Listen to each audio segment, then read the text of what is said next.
Grundsätzlich gibt es zwei verschiedene Arten, wie ich so ein Elektrofahrzeug laden kann. Einmal das sogenannte AC-Laden, also Wechselstrom. Das ist im Prinzip das, was jeder von uns zu Hause hat, nämlich die ganz normale Haushaltssteckdose oder sogar eine Starkstromsteckdose. An diesen Starkstrom kann ich dann die sogenannte Wallbox anschließen. Die Fahrzeuge laden grundsätzlich immer mit dem sogenannten Gleichstrom, also DC. Und wenn ich jetzt mit Wechselstrom quasi hier an das Fahrzeug rangehe, dann gibt es den Onboard-Lader, der aus dem Wechselstrom erstmal Gleichstrom macht. Und das Ganze nimmt natürlich dementsprechend Leistung und dauert dann länger. Hier an einer Schnellladesäule habe ich den Vorteil, da kann ich direkt mit Gleichstrom hier rein. Und optional im e-Vito heißt es sogar bis 110 kW Ladeleistung, was es dann ermöglicht, dass ich innerhalb von 45 Minuten von 10 auf 80% Ladezustand dann schon wieder komme. Also extrem schnell. Beim E-Sprinter sprechen wir sogar von nur 25 Minuten, wo ich dann wieder auf 80% Ladezustand kommen kann. Wie das Ganze funktioniert? Eigentlich ganz einfach. Ich habe hier meinen RFID-Chip. Das ist im Übrigen derselbe Chip, wie er auch in jeder Ladekarte entsprechend mit verbaut ist. Den hält man einmal kurz dahin.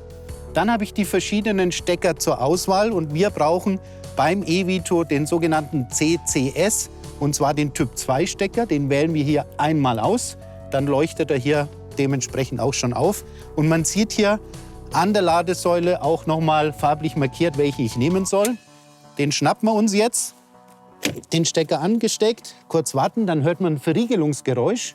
Und man kann jetzt zusätzlich hier an der Anzeige sehen, er ist verriegelt, der Stecker, und der Ladevorgang hat gestartet. Das Ganze sehen wir auch noch mal im Fahrzeug. Wenn wir also hier reinschauen, dann entsprechend sehen wir hier am Display in der Anzeige jetzt genau, wie viel ist der aktuelle Ladestand und ganz praktisch, wann ist meine Abfahrtszeit, wo dann 100% Ladezustand wieder erreicht sind.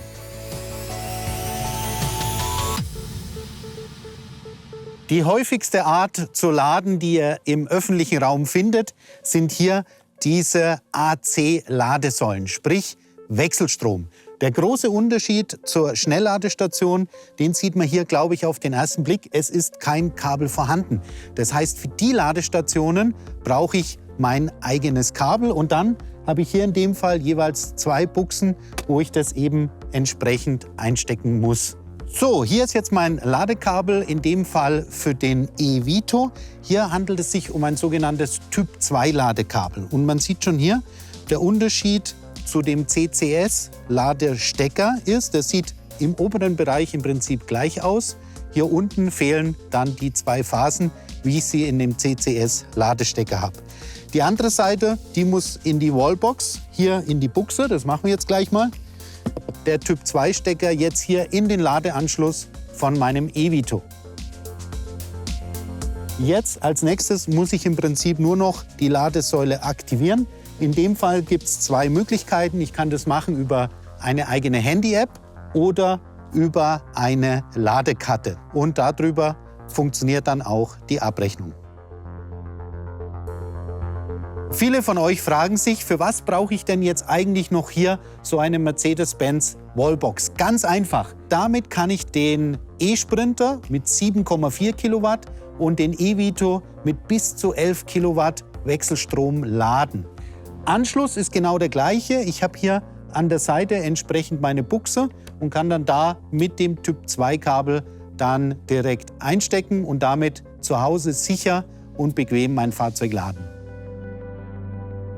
Als letztes möchte ich euch noch die EQ Ready App von Mercedes-Benz vorstellen. Denn eine Frage konnte ich euch nicht beantworten, nämlich passt ein elektrisch angetriebenes Fahrzeug für euch?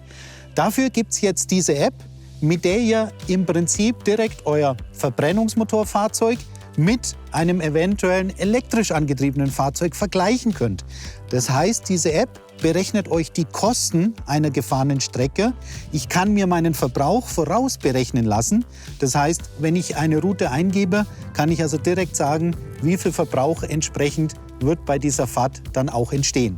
Und ihr könnt auch mit Hilfe dieser EQ Ready App direkt checken, ob die Infrastruktur bei euch zu Hause passt und wie das dann mit der Installation von der Wallbox entsprechend dann auch funktioniert. Ja, für mich geht es jetzt zurück nach Stuttgart und auch dafür ist diese App perfekt geeignet.